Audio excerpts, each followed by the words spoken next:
industry, you find pretty frequently that skeptics are wrong. Absence of evidence is not the same thing as evidence of absence. They used to say back in the day that crypto is going places. We never understood where we could really take it. So I think Drake is onto something here. All right, so an application. What is an application?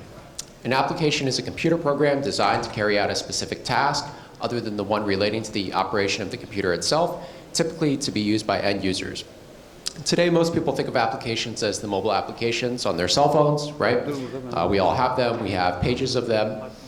And one of the things they do for us is they make our lives convenient. They allow us to interact with each other, and they allow us to do things quite seamlessly and simply. And oftentimes, we refer to these types of applications as Web 2 applications.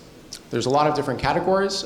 Some of the names that I've mentioned are the leaders in their particular category and own a significant share of the market, from social to fintech, logistics and transport, consumer discretionary, storage, personal assistance, and digital media, among others that I didn't have mentioned here. But Web 2 applications have some limitations, including high switching costs. So you can't port your identity from one application to another, although that is improving. Little to no privacy. Censorship compliance. Oftentimes, you don't have the right to just speak your mind. You can be censored. They're highly centralized, which is great for high uptime, but sometimes these applications crash. I know many of you have dealt with GitHub going down or Discord being inaccessible. And oftentimes, they have rent-seeking behavior. Take, for example, X, charging $8 a month now for something that used to be somewhat of a free application for users. But the reason we use these Web 2 applications is because of something called affordances. This was a term coined by James Gibson in 1977, and Don Norman later, somebody who is known as maybe the father of UX. I definitely recommend that you pick up some of his work. He defined affordances as users' physical and perceptual capabilities, goals, and past experiences. So what does this really mean? This means that you walk into this room for the first time, you see some chairs, you know it affords you a seat. If I have a hammer, you know that you can hammer some nails with it. Just like if you load up the Twitter application on your phone, you see a button that has a plus sign, you know you can press that button and send a tweet.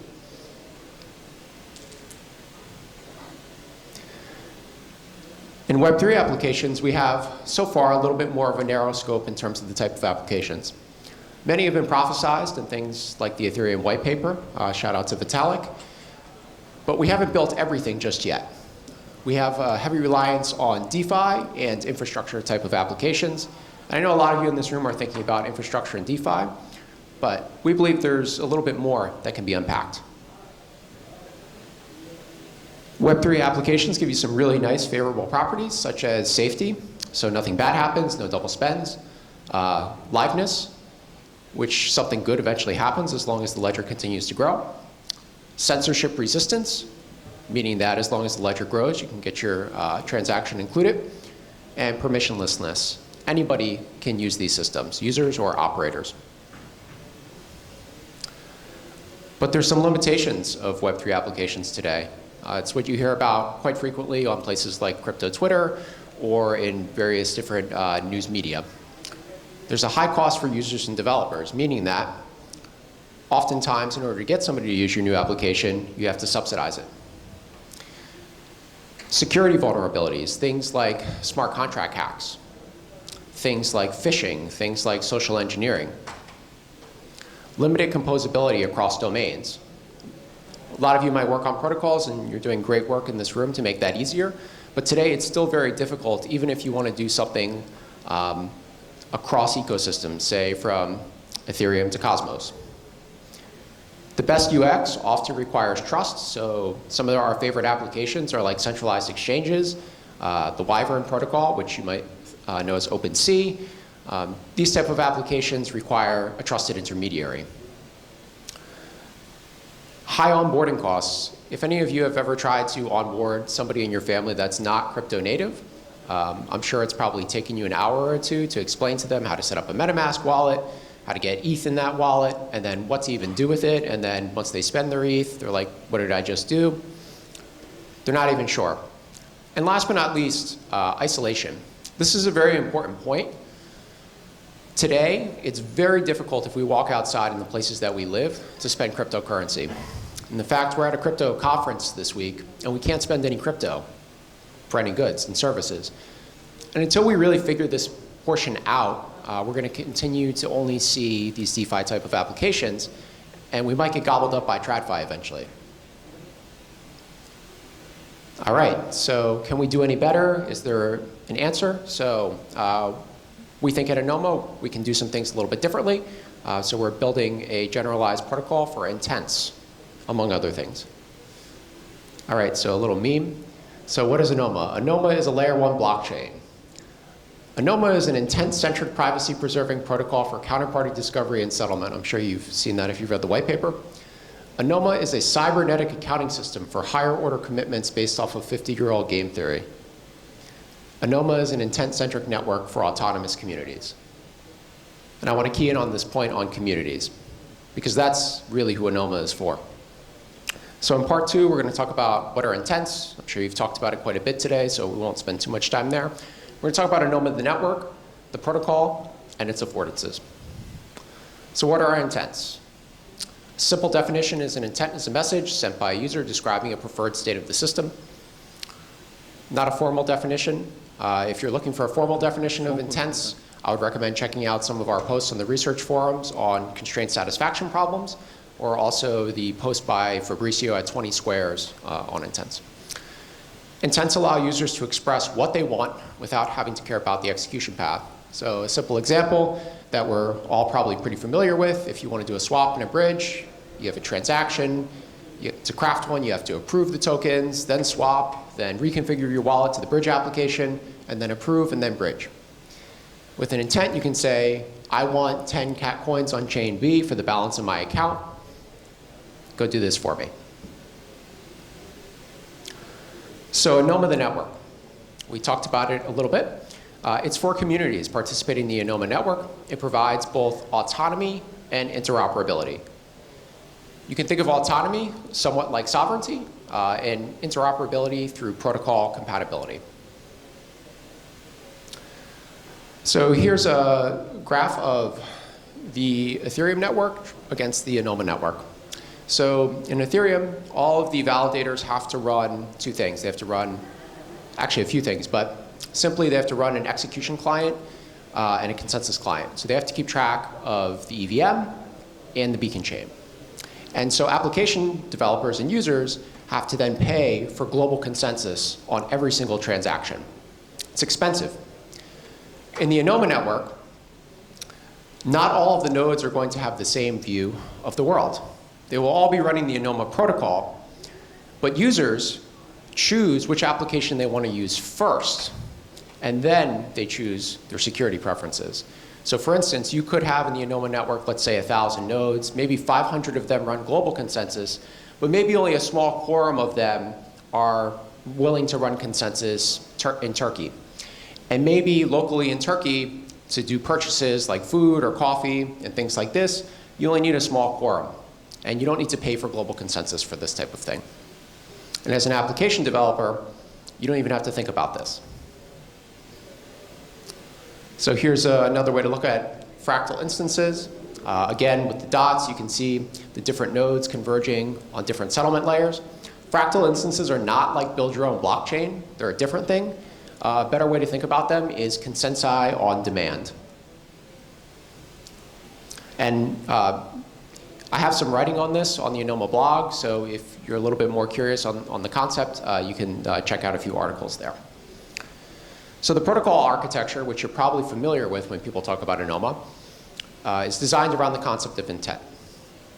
Intents have two phases, counterparty discovery, which is the solving, and settlement, which encompasses the mempool, consensus, and execution processes. Really simply, Alice sends an intent to the Anoma black box, and then she gets some update that says that her account balance has been updated. So here is the left to right version.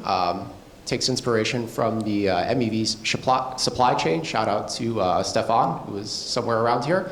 Not the best representation of Anoma, but a really simple one to just kind of get a feel for it. I'll have another graph in a second, but you can see you have a user who has a preference. They express that as an intent. They send it to a solver. Solvers deal with intents as partial transactions. They form a fully balanced transaction, send it to the type in mempool, which is narwhal. You have a worker batch reference, which is sent to consensus, and then that ordering information is sent to the executor. And then the mempool provides data availability for the executor, and then the client can then read from the executor and get the update on the state balance. And then here's just another more simplified one. You have Alice and Vitalik. They're both sending intents to the intent gossip network.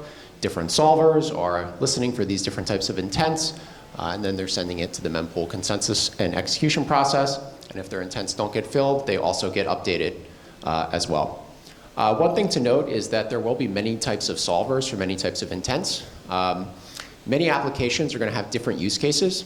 In some situations, users will just do their own solving. They won't necessarily need to rely on some beefy DeFi Coinbase mega solver, which is eating the world. They can actually solve their intents by themselves.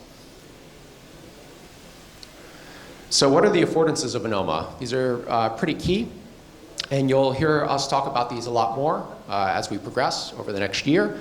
But there's three things: permissionless intent infrastructure, information flow control, and intent level composability. All right, so permissionless intent infrastructure. So Anoma has this generalized protocol for intents. As a developer, you don't have to worry about bringing your own solvers. You don't have to worry about an indexer or a validator node.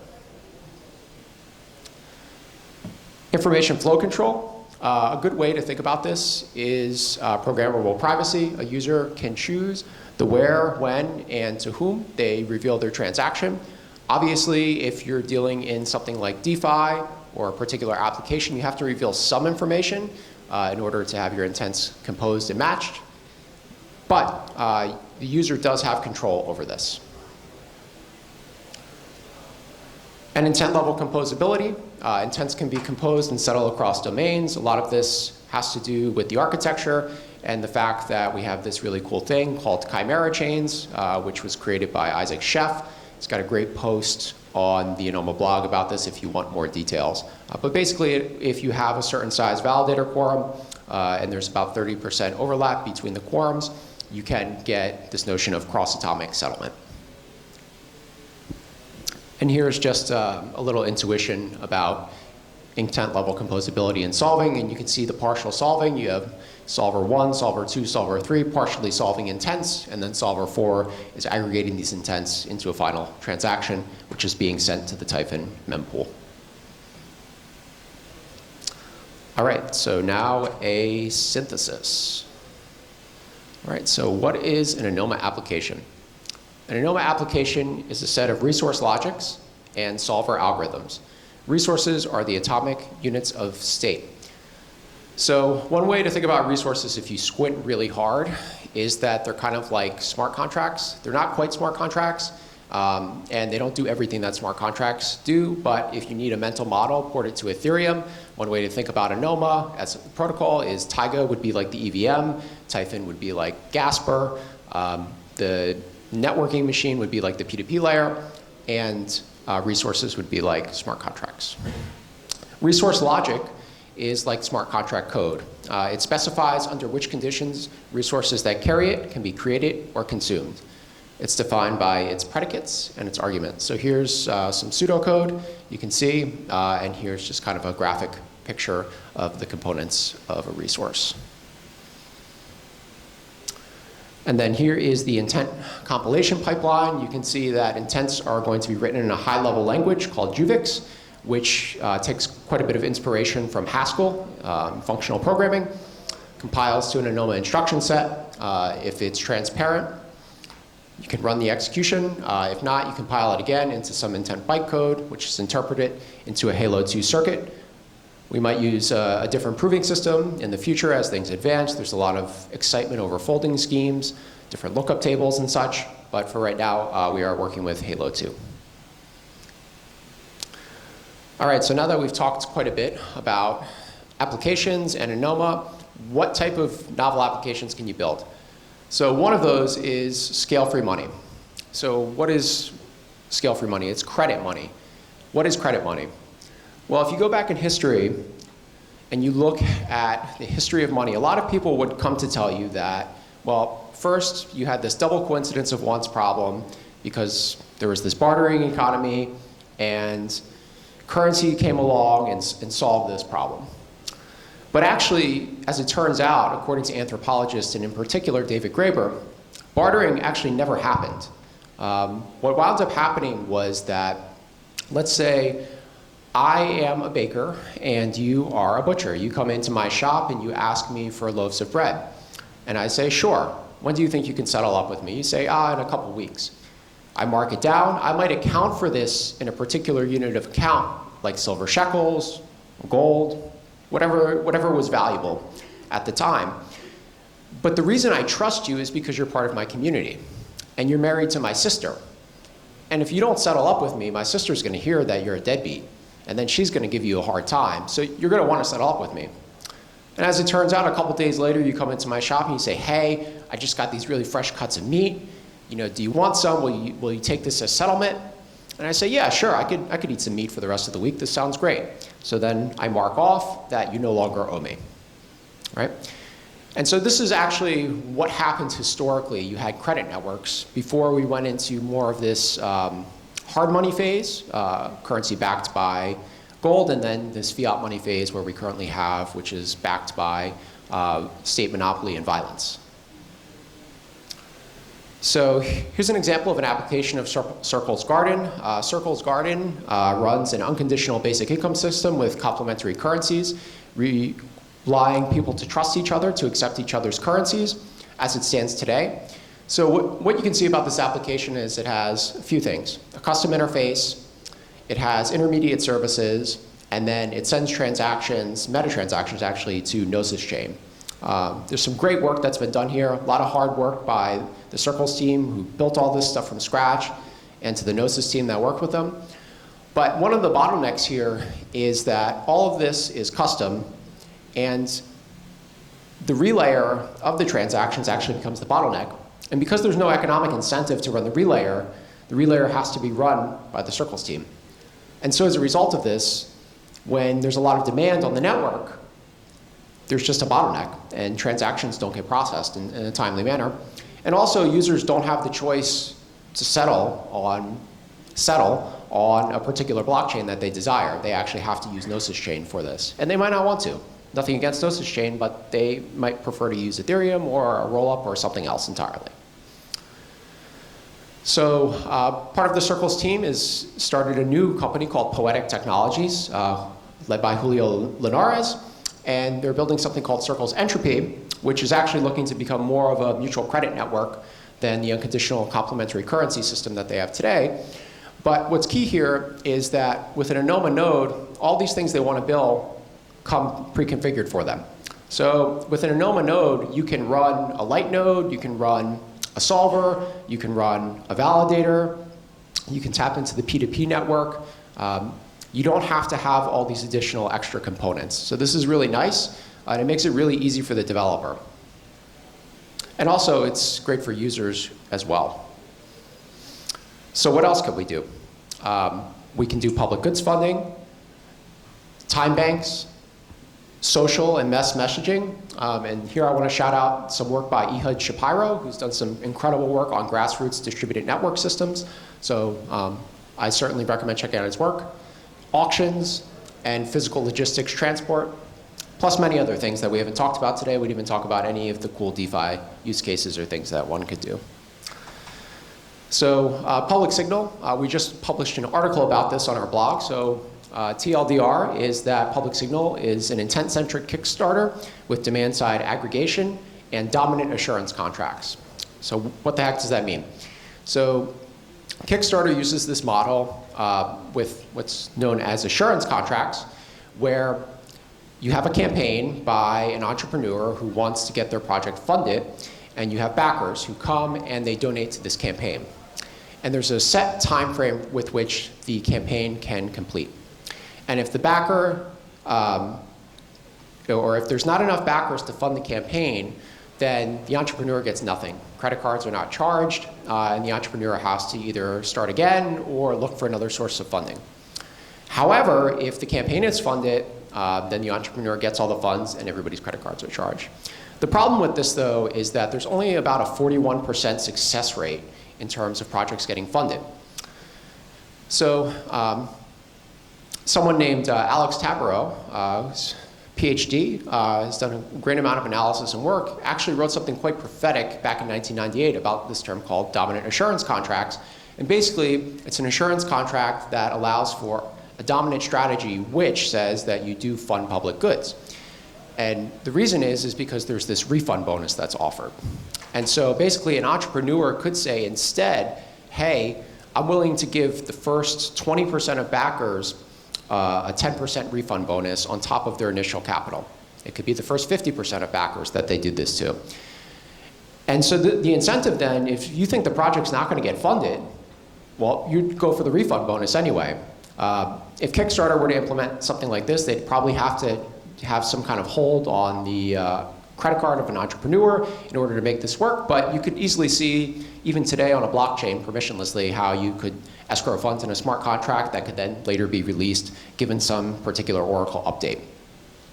And what's really nice about this is that then it makes each individual backer more pivotal, meaning that you're going to fund the project a bit sooner because more and more people want to get the refund bonus. And then as you get closer and that gap narrows between getting the funding and not, the backer is still incentivized to fund the public good even if they're not going to get the refund bonus. Why? Because it probably has some type of private benefit to them. So another example of this application, which I think as a minimal viable product, which is really nice, is this idea of conditional commitments. And so you could say something like, I will invest in any project that Vitalik invests in. And so you can encode this as an intent, and then if Vitalik invests in a project, you also invest in that project. So this is really nice because it gamifies the idea of public goods funding. And as somebody who is an influencer, you could easily see on a dashboard, hey, if I fund 100 ETH into these 5 projects, all these projects are going to get funding because I can see clearly there's some intents out there based off of whether or not I fund something. So this is really nice, and it gamifies public goods funding. And now public signal is not just about this. You could also fund private goods. But even so, it does shift the incentive game quite a bit. And then time banks. So time banks facilitate the trade of time or skills without needing money as a medium of exchange. So really quick, you have a neighbor-to-neighbor system. So for instance, I'm willing to give you yoga lessons and accrue time credits. I accrue time credits, you spend your time credits, and then I take my time credits and maybe I want to purchase somebody's time to clean my house. And what's really nice about this is that oftentimes this equates time as the currency of a service rather than some arbitrary fiat currency component. And I think in the future what's really cool is pairing time banks with decentralized credit networks as a liquidity injection. But we can table that discussion for another day. All right, so as a conclusion, in part 1 we discussed applications, in part 2 we talked about Anoma, and then in part 3 we talked about some novel applications that you might not be familiar with, but hopefully inspire you to think a little bit bigger about what we can do with intents and really how we can deliver crypto and better use cases to the world. And then something that looks like this. So thank you. Awesome, thank you so much. We've got time for like a question or two. Is there anything you guys want to ask? You got one? I just tweeted right now that no matter what happens, this is just such an interesting and audacious excursion that you guys are on. So I've been following it for a while, and each time I see another presentation from you or for someone from the team, I just feel like yeah, there's an audacious view of society. So I'm excited to see how that unfolds. I had a question about consensus on demand here. So I'm trying to understand the taxonomy a little bit. I think there's Anoma protocol at the high level as well as Anoma chain, which will be something that exists. and then there'll be fractal instances as well. I have a choice now as a fractal instance to inherit security from nodes on Anoma protocol, or can I also inherit security from Ethereum or through something like EigenLayer? Is it all customizable? Yes. I would say the best way to think about it is that, let's say you as a user, like let's say you're traveling to, I don't know, the United States, and you notice that there's this network of nodes that operate in New York City that can give you, some cheap settlement. You're going to choose that after you choose which application you want to use, but like given you're in the United States, I would suspect the interface will give you some choices. I don't know if there'll be a drop-down menu which lets you choose the most used networks. The other idea being that you could spin up these instances on demand. So if you know particularly what nodes that you want to use, you could request that they form a quorum and come to consensus. You could also settle if you wanted to on Ethereum. So you could run through the whole life cycle of an Anoma intent to transaction to execution output. And then you could generate some kind of ZKP and send that to Ethereum like a Validium would. So that is something that, yes, you could do. And there's other combinations where you could take apart the protocol and maybe just use something like Taiga as your execution environment if you wanted to, and use that with Celestia. Or let's say something like Suave, if they wanted to use something like Typhon for consensus, that's another possibility if they wanted to. So we will be building some product. We are actively working on this, and I can't tell you much more about it today because I don't have anything concrete. But we will have some product and a little bit more direction in 2024 in terms of communication around it. But really good question. All right. Okay, I think we got to wrap it there. That's our last presentation. But yeah, thank you guys so much for coming and being a part of this.